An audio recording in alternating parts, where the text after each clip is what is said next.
Julie, welcome to the podcast. Great to have you here. You, John. Super excited to meet you.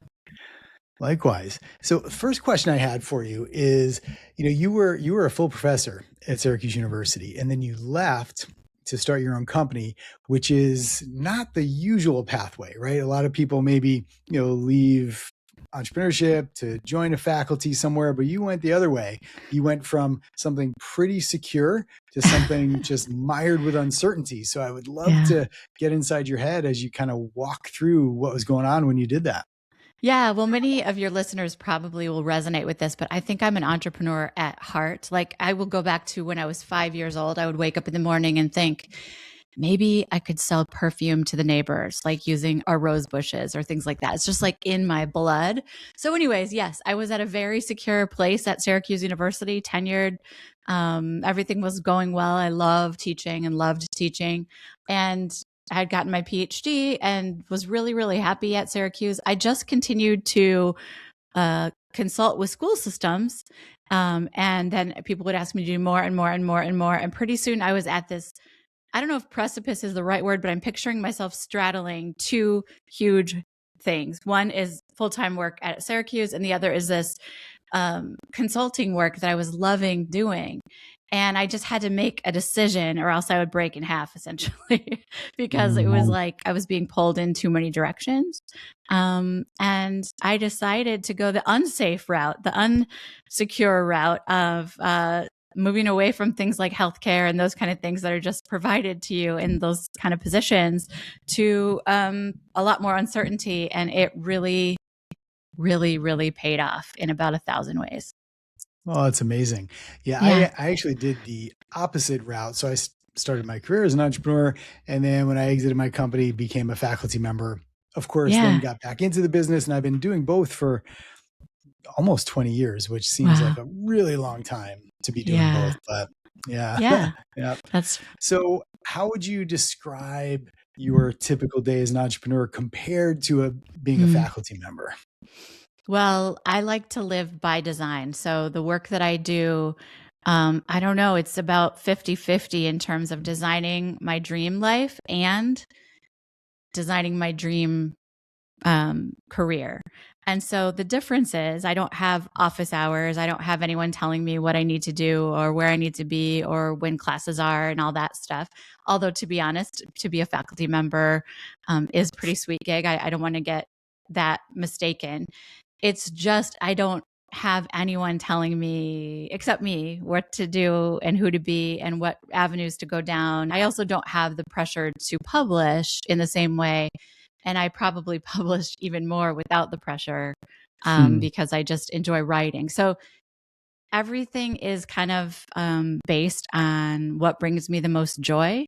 And I can design my days every day with what that is for me. Now, of course, I have meetings and lots of presentations that I need to do, but I get to decide if I'm going to do those presentations and when they're going to be and how I'm going to do them and things like that. And I do a lot less travel than I used to. So when I had kids at home, I traveled like about 3 different times a week. I would be traveling. So it was just a ton of travel. And now that I'm doing this just on my own and I'm designing my life kind of as I go, I decided to do everything over Zoom. And so almost no travel related to work. Of course, pleasure, but not work.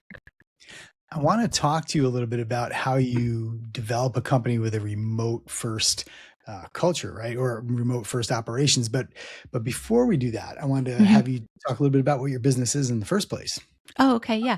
So it's called inclusive schooling. So the thing that I'm on fire about, John, is making school systems more inclusive. And so when I say the word inclusive, I'm mainly talking about students with disabilities. And so I'm really thinking about all students with all 13 categories of disabilities being included in general education classrooms, and then making classrooms places where all students can thrive.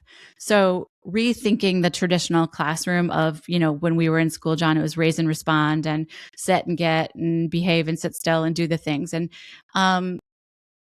of course, there's a little bit of that, but so much more is what does it look like to involve student choice? What does it look like to involve movement? What does it look like to involve bodily kinesthetic experiences, et cetera, so that students have a lot more choice and voice in what they do all day, every day.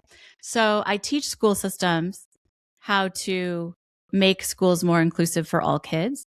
And I really help them close down things like life skills rooms and resource rooms, the old fashioned special education classrooms that you might remember from the past. We know it's not best practice to just separate and segregate kids with disabilities. Just like, I don't know, if you think about Brown versus Board of Education, we learned it wasn't okay to separate people by race. And it's time our schools kind of align in that way. So what I do is help school systems tackle that using mindset, heart set, and skill set. I love that mindset, heart set, and skill set. That's I don't know if you knew this, but my company, my business, but part of what we do is we run an integrated preschool. Really? So 3 to 5 years old. Yeah, it's a special class integrated setting, or SKIDS, in Liverpool. Yeah, and then we have a home health program and outpatient clinics as well. So yeah, I definitely know that world reasonably. Yeah, fabulous. Yeah, and what was the degree, or what was your education leading up to that? So I got a degree in special education K-12 at Madison, Wisconsin. And then I got my master's in special education, and then a doctorate. And my doctorate is in education. And I really looked at the paraprofessionals' role in inclusive education. So I had a pretty niche look at what's possible in education when we train paraprofessionals to do more than sit next to kids. So yeah, and this whole idea of being a remote first company, right? Yeah. And not having an office, not having to travel. Walk us through that decision. Was it pretty natural? Was it pretty easy, or was there some kind of debate you had to have? Yeah, a lot of a debate. So I haven't mentioned that my colleague, her name is Dr. Christy Preddy-Franzak. So the two of us and I are partners in this business. And I had been on the road. She had been on the road. And we joined together around COVID time and said, hey, let's take a look at doing some of this work remote and see what we can do. Now, she had already run an online doctoral course, so she had all the technical back-end skills and more. And I had all the front-end skills and more. And so we came together. And we decided at first to be hybrid. We would do whatever people needed. And then we would be hired in sometimes 6-7 districts in a week. And as you know, you just simply can't make it happen. And so we just, out of, I guess, logistical concerns. And as I age too, like, I don't know about you, John, but like, I used to have no problem jumping on a plane, jumping off a plane, doing a keynote, jumping here. And now it's like, whew, I need downtime in between travel a little bit. So it was a little bit of my energy and a little bit of COVID. And then Christy and I just decided to make the plan to say, we're just going to be remote. We have a few exceptions every year, but they're pretty unusual. I'm with you on the travel. The older I get, the less tolerance I have just for air travel. I mean, even if it's a few extra hours, I'd almost rather drive and just get there on my own terms. And yeah, the sleep disruption, the food, it's just not worth it. It seems like, it's not worth it. And we even for a while just were pricing our in-person way outside of what would be a typical price point, just to sort of make it so that it wasn't as interesting for people. And then people would still hire us. And we were like, all right, we just have to make clear rules to say this is what we're doing and this is what we're not doing. And the truth is, sometimes I know we've lost potential customers who really want someone on the stage standing there in person. And that's okay. There's enough work to go around. And so that's part of my thinking and belief system, is just not having a deficit mindset, or I don't mean deficit, I mean like a lack mindset, right? There's plenty of work to do, plenty of places to be. And if they don't want exactly what we have, that's okay. Absolutely. Like you said, there's plenty of work to go around, and there's a lot of school districts out there. So a lot of school districts. Yeah. That's right. Now, did I read this right? Do you have ADHD? I do. Yeah. All right. Yeah. So we connect on that as well. Yes. So I'd love to talk to you a little bit about just, growing a business, being neurodivergent. So we know from the research that all the traits that come along with ADHD, especially hyperactive and impulsive ADHD, are hyper functional in the early stages of growing a business. Yes. All the fun, the excitement, the chaos, the dopamine hits, all that is just super functional for early stages. It's later on when you require coherent allocation of resources and policies, procedures, that kind of thing, where it starts to fall apart. So I was wondering just about your experience starting a company with Mhm. ADHD and then how you maintain it and grow it and nurture it going forward. Yeah, I think everything you said is pretty correct in terms of the dopamine hits around the novelty, the fun, the excitement, the sort of design your own schedule, design your own life, design your own Mhm. paycheck. Everything about that really just thrills me, right? Just it's just a perfect match. And then when it is the day to day or the long to do lists or those kind of things, I mean, I have so many strategies, John, that both I teach educators to use with kids with ADHD, but I use them in my own life more than daily, just minute by minute. So um, I use every possible strategy I can to make every day as successful as I can, but it takes more and more effort than it used to.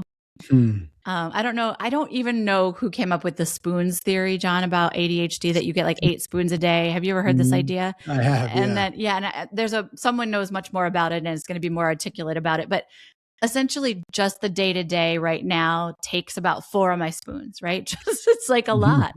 I also hire anything that I'm not excellent at. Um, so I have someone who manages my schedule, manages my day, manages my travel when I do travel. And then my colleague that I already mentioned, Dr. Christy Pretty Frunzak, happens to be kind of a ninja at executive functioning. Mm. And so having her do the tasks that require that type of thinking, that type of skill set is critical. And then I do a lot more of the big picture or the more creative thinking over here. And so what we try to do is divide things up based on our strengths, and we try to defer things out based on our deficits. And that has been a magical combination. And it's still a lot. I mean, ADHD is an absolute superpower. It's such a fabulous attribute to have. And it's exhausting living in this head some days. And so it's kind of this balance of both. And I try to harness the good and reduce the challenge through all kinds of supports that I put in for myself. I kind of look at it as two sides of the coin, right? Because in the context of entrepreneurship, some traits of ADHD are highly functional until they're not, right? So if you're unmanaged, then it gets really dysfunctional. So, just hyperactivity, for example, if you've got that hyperactivity, you can get a lot done, in any single day, but you can also drive your team crazy and you can exhaust yourself and you can be in fight or flight all the time, right? Or this lack of premeditation, or you don't have to overthink things, could be really, really good because you can come to quick decisions. You can follow up on opportunities before anybody even notices them, but you could also, jump before you really think about it, right? So I'm wondering how you manage that or how you see the other side of those superpowers. Does it ever affect you? Do you have like systems in place or practices that you have to manage those?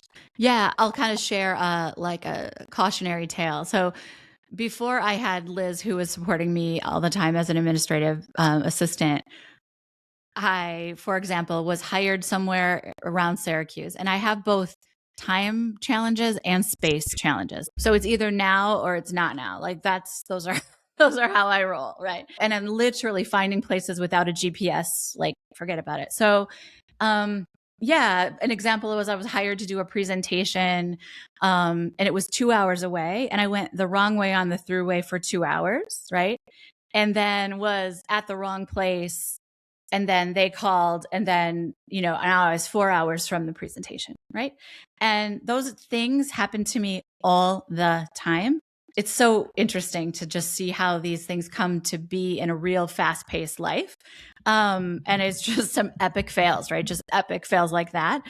And it was then those kinds of things where I'm always thinking about how can I have a system in place to support double checking? How can I have a system in place? So even just my email, I'll just say that, for example, I manage my own email for the most part, but every night Liz double checks through everything to make sure I haven't missed a date, haven't missed something, and she puts it in. And I would say she probably would say I'm about 90% accurate. 90% is pretty good unless you're one of the 10% of the presentations that I didn't show up to, right? So Right. I have to have a lot of backup supports related most to my time and space. I don't know if blindness is the right phrase, but struggles Mhm. with time and space. Yeah. Yeah. Um, I've done that before too. So I've booked flights for the right day of the week, but the wrong month, or booked hotel rooms for a month out when I thought it was yes. now. Yes. Completely missed things because my calendar mismanagement is epic. So Yeah. I can completely relate to that. Yeah. So I really treat myself as both the CEO of this company and somebody who needs significant supports. And I just kind of, it's Mhm. true. Both things are true. Yeah. And I'm not really shy about it either. So I'll even explain to people that I'm working with. I'm really open about my ADHD and often talk about it in my presentations. But I will explain, here's Liz. The reason she's copied on everything is she's double checking every detail, every aspect, so that I will be there on time, so that I will have a rental car, or that I will have, yeah. I've even gotten to the airport to go to Canada without a passport before, right before a huge keynote. Yeah. The terror of those Oh, experiences and just how let down you feel. I have a really good self-esteem in general, but when those things happen, it's like, no, like, how can this be? It can really throw me for a loop when a mistake is made like that. And so for me, it's about just systems of backup. Yeah. yeah. So talk more about those systems. So I know you've got Mm-hmm. lots of systems, lots of frameworks that you use every day. Yeah. You may not really get to talk about them much, but here's a great opportunity. Okay. Hmm. This will be in no particular order. I'll just share a few. Great. Okay. Yeah, let's hear them. I would say the first one is rest like it's your job. I And love that so one. when you have a brain like we have, it's fun to be inside this brain. It's a good time. I enjoy it immensely. And then I'm face down. So I have two modes, 90 miles an hour and 0. And those are my options. And so I've had to build in rest in brand new ways. And I'm always thinking about deepening rest. So, like yin yoga and different kinds of meditations and things that get me to a better resting state when I'm awake. And then very careful sleep hygiene so that I am getting sometimes 12 hours a night. Nice. What are some of your best sleep hygiene tips?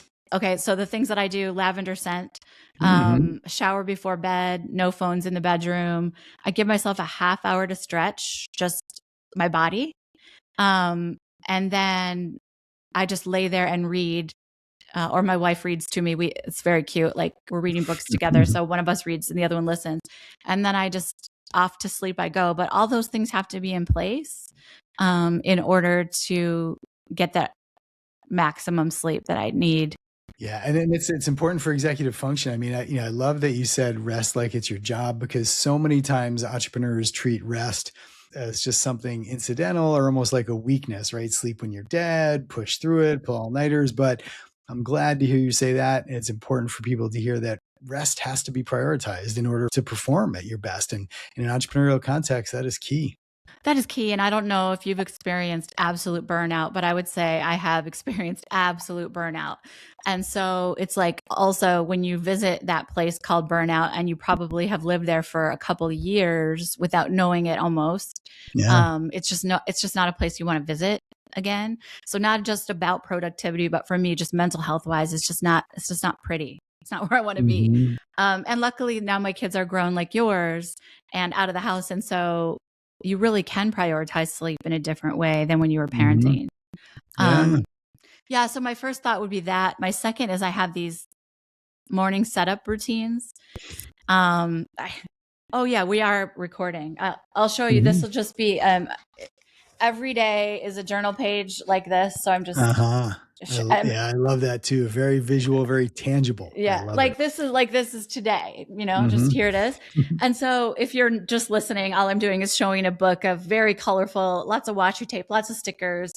Um, and then there's a method to that, an absolute method. So I journal from my inner wise self every morning. So meaning, if that's woo woo to you, to your listeners, it's just simply getting calm enough and listening and asking a question and writing is the best way I can say it. Just to set the tone for the day.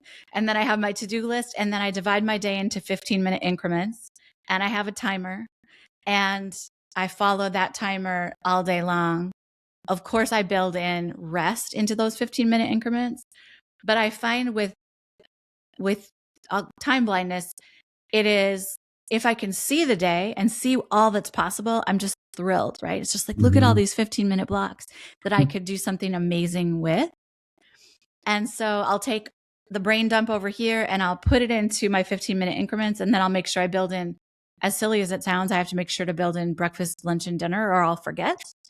I have to remember to put in water or I'll forget. And I have to put in rest. And then the other thing I do, well, there's a lot of other things I do, but I segment intend. So I call it segment intending, which means like for this podcast today, in my segment, I want it to be open, connected, and present. That's what I'm intending to do, to be, so that I'm not distracted or thinking about other things. And so there's an intention that's set for each time block, with about 5 minutes between each time block, because what I used to do is just time block with nothing in between. And I don't know if it's because I'm older or wiser, but I realize I have to sort of transition out of a time block and into the next time block. Yeah. I'm similar with that. It's hard just to stop one thing and then the very next second go into the other, right? Yeah, it's difficult, and then things get missed. I think, John, is the other issue, right? Like, that when you finish a meeting, there's now 10 new things that you've thought about or ideas you brought up, and it's like, let me gather that so that I can, and AI is super helpful in lots of things, but let me gather it in one place and make decisions right now about what of those things are we going to take on, and what of those things were just fun ideas that we can come back to later. Yeah. Good. So that's, I think, 3. What else do you do? So I, in the morning, I call it morning magic, but on the right hand side of my journal page, I reflect on the day before. So this is the first thing I do. I set up my day. So I sit down, open page. So it's 2 8.5 by 11 white pieces of thick paper. I mean, it's a very tactile experience. And then over on the right-hand side, I write morning magic. And what I do for that is I reflect on the day before. And I just think about all the beautiful conversations I had, or tiny things that happened in the day that made me thrilled or excited. And I just set that there to remember that anything is possible during this next day. And it keeps me in that mind of gratitude. But I also often think during the day, ooh, I'm going to put that on my magic tomorrow. Like, that's going to definitely make the list for tomorrow. So it keeps me in like the positive, the positive emotional attractor versus the negative emotional attractor. It keeps me in a brain of the PEA versus the NEA as much as I can. And then I sometimes visit that magic throughout the day just to go, let me remember what yesterday was. If today starts to tank in some way, I kind of go back as a touch point and look at that. I was going to also say with timers, I sort of gamify things. So I know that I need a lot of, what's the chemical that you need? Not dopamine, maybe adrenaline. I need a lot of invented chemicals that I can sort of create to make the day work. Do you know what I mean? And so when I don't want to do something and it's on my task list, I'll take a minute and just sort of sit with the fact that I don't want to do it. Like, no, thanks. It seems terrible. And then I'll ask myself, well, can I delegate it? Can't delegate it. Let's imagine. All right. I wonder how much time it's going to take. And I'll be like, I bet I could do it in 8 minutes. I bet you anything I can do it in 8 minutes. So I'll do these little sprints that give me enough adrenaline. Now it's just me versus me by myself in my office, nothing exciting. But to me, it's enough to trick my brain into going, let's do this, right? And when I'm done, I feel great because I didn't want to do it. And I beat the timer, let's say. Or it took me 11 minutes, but I don't feel like that's a loss because it's done. You know what I mean? Yeah, no, that's great architecture, right? Because we know our brains, we need extreme interest or high urgency to get something done, right? And you're just baking in the urgency. You're saying, all right, I got to get this done in 8 minutes. It's an artificial deadline, but it gives you that urgency that we need, right? Especially if you're not interested in it. When I'm Yeah. not interested in a task, I mean, it's just it it's becoming harder and harder and harder to do those things because Mhm. when you have a company and you can, there are fewer things that are urgent. And so I don't know, it just becomes, I have to manufacture it. And Yeah. another hack I have is if it's in a chart, I will do it. So I Mm. make all these, I have a money chart. Every month I have a money challenge and I'm literally just filling in boxes of thousands. And whenever we make a deal or whatever, I'm just like, oh my gosh, I get to get out my colored pencils and color in, eight boxes or whatever it is. Mhm. And it delights me to have the visual of that. And so, I mean, I'll share one more thing, which is I do something called a 90-day challenge. So every 90 days, I review my last 90 days in my journals and I write down all the lessons I learned. And then I write what I'm bringing forward. And then I have a single page that's posted over here on my wall. That's my goals for the 90 days. And then I take them and make them into 30 days too. Mm. So lots of, involves lots of colored pencils, charts, stickers, washi tape, but it's Mhm. kind of like whatever keeps me performing at this level and enjoying life. Like I just enjoy all of that. Yeah, that's so important too, right? Because what's the point if you're not? So Mm-hmm. you mentioned a few things. You were talking a little bit about the negative emotion, positive emotion. So Yeah. which strikes me as a little bit of manifestation, sort Uh, of, right? You mentioned the woo a little bit, and actually, my viewers and listeners, I do sprinkle in a little woo from time to time. I yeah. personally love that. So if you're comfortable going there, I'd love to hear your thoughts on how you incorporate any of that into your professional or personal life. It kind of speaks to spiritual health. Yeah. No, I think I'm deeply, deeply committed to a pretty significant life of woo. And although I didn't start telling you about that, the next layer of my journals every morning is pulling a card, like an angel card, not a tarot card. All my cards are positive, like nothing bad's going to happen. But I pull a color card or an angel card, or I have a huge basket of cards right here. And I'll just pull one and reflect on it and think about how do I work that into my day. And Mm. probably, John, if you're a kind of woo woo type person, it won't surprise you that it is nearly magical every day. So the things that I'm looking for or the things that I need are provided for me in such cool, like serendipity. So yeah, like yesterday, serendipity was my card, and it was about just look for all the serendipity in your life. And about 3 different things happened that were very serendipitous. And my favorite thing that happens is when someone like at the coffee shop yesterday says, "Oh my gosh, it's so serendipitous that I ran into you." When they use the actual word Your word. that I was like looking for throughout the day. So I think even though I use the word woo woo and I am careful because it's, still not really acceptable in lots of places, I think that all drives my work every day. So I kind of manifest my day on the page and then manifest my day in life. I Mhm. set up my 90 days. It's not just like goals, it's dreams and manifestations and visions about what I want for the future. And then I go about it. So I see it both ways. When I say go about it, I also made a little chopping motion with my hand, which is like,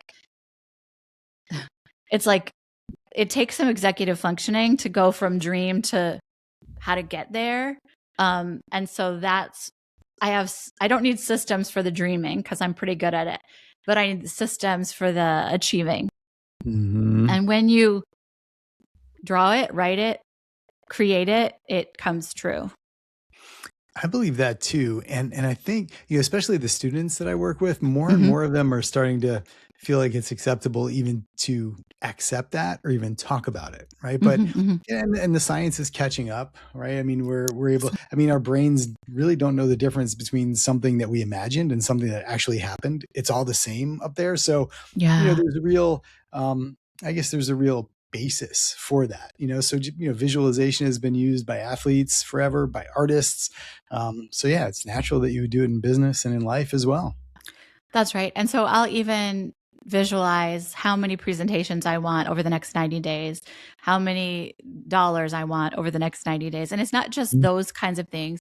Like if I'm talking about dollars or abundance, I'm also talking about an abundant life and what that looks like for me and feels like Mhm. for me. And kind of at the beginning of our conversation, John, you had said like, you know, what does a day look like for you? And it's just like for me, abundance is freedom, the freedom Mhm. to choose most of my day and how it unfolds.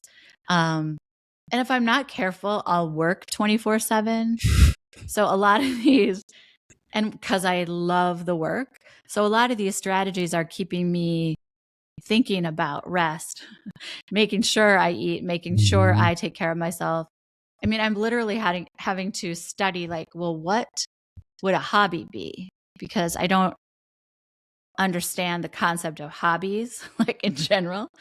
And so, because my work has always been my life outside of my children and my family. So, I'm like being very intellectual about, well, what's a hobby? And I've decided I might need to have a hobby business, John, like a hobby that makes money. Right. Yeah. Yeah. Yeah. I was actually reading a book. I think Arthur Brooks wrote it, the Meaning of Your Life, Okay. recently, and Yeah. he was talking about hobbies, Yeah. and how important those are, or at least some sort of passion outside of your work, right? Because when we talk about work-life balance, obviously we know that's kind of a false dichotomy. It's just life, or you Life. just Yeah. need balance. But yeah, having something that really lights you up and fires you up is helpful, just to kind of balance out the work side as well. Yeah. That's right. So I'm learning. I'm not going to say that I've succeeded in understanding what a hobby is or what it's for, but I've attempted a lot of trials of things that I'm still not into, but I'm going to keep trying. Yeah. Yeah. Mhm. Well, so any other tips or even just like for your own spiritual practices, like what Mm. does that look like for you? Yeah. So I've never really put it into words, but I would say Mhm. it's gratitude, starting the day with gratitude. Mhm. It's ending the day with gratitude, and it's thinking about the magic. I call it magic, but all the magic in the day, just keeping track of it in some way. Because, like you said, related to the NEA or the PEA, the positive or negative emotional attractor, um, every day it's a choice. Like you can tell 3,000 stories about your life, right? About every Mhm. moment. You could look at it from every direction and tell a different story. And what I realize is the more you're looking for what's working, what's amazing, what's beautiful, what's joyful and blissful, the more it's occurring. and Mhm. and I can't quite tell you. I mean, if you're thinking about Joe Dispenza or all the folks that are studying Mm. the way that like this is studyable in some regards, Yeah. it's it's true that the science is catching up to it, but I'll tell you just from my own life experience is that every day is really miraculous if you choose to see it that way.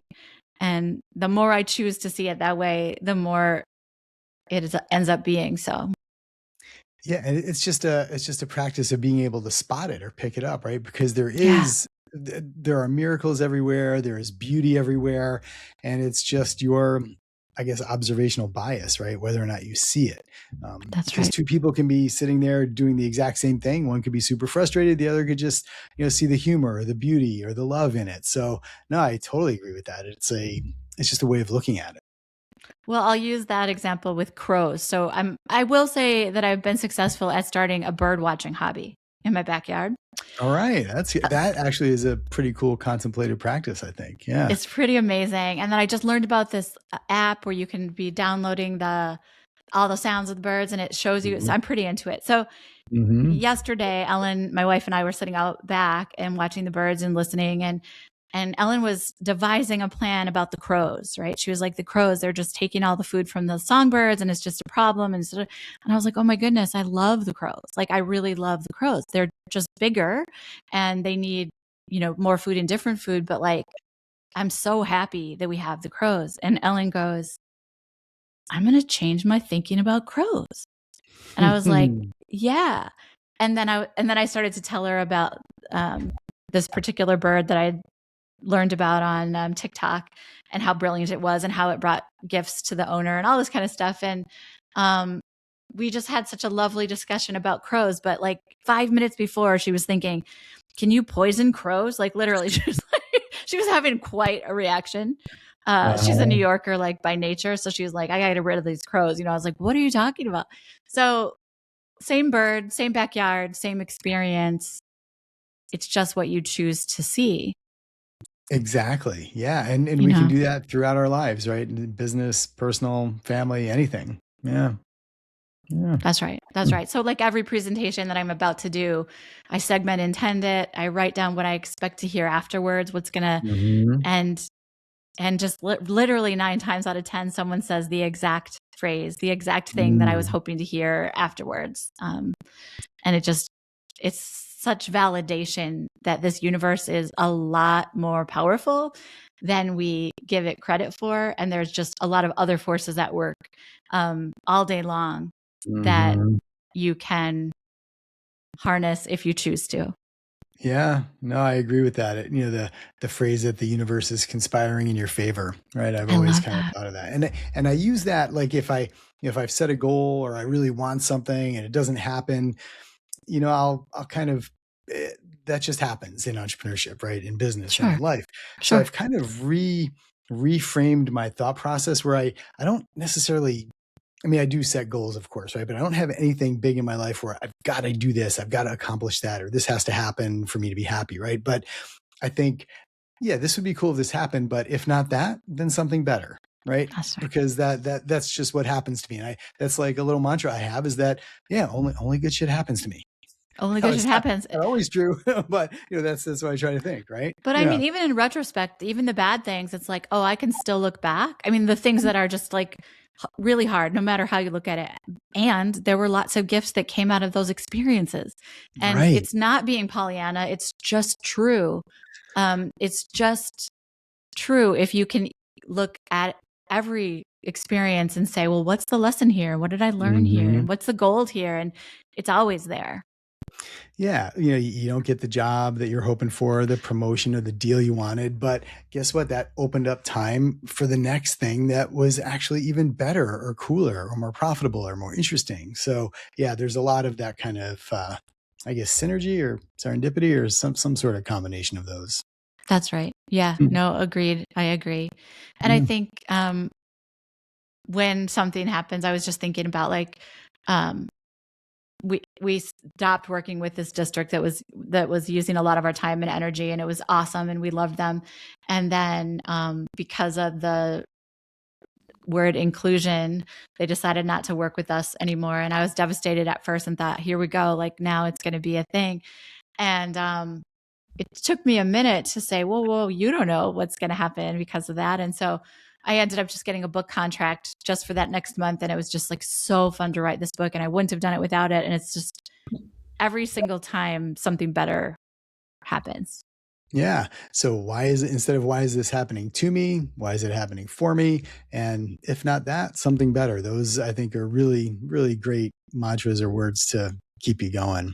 I'm so glad you're teaching young entrepreneurs this thinking and this thought process, because if it's not part of who they are, just lovely to hear that you're teaching that work at the university level. It's awesome. Thank you for that. Yeah, I think 10 years ago probably wouldn't have had as positive a response. Sure.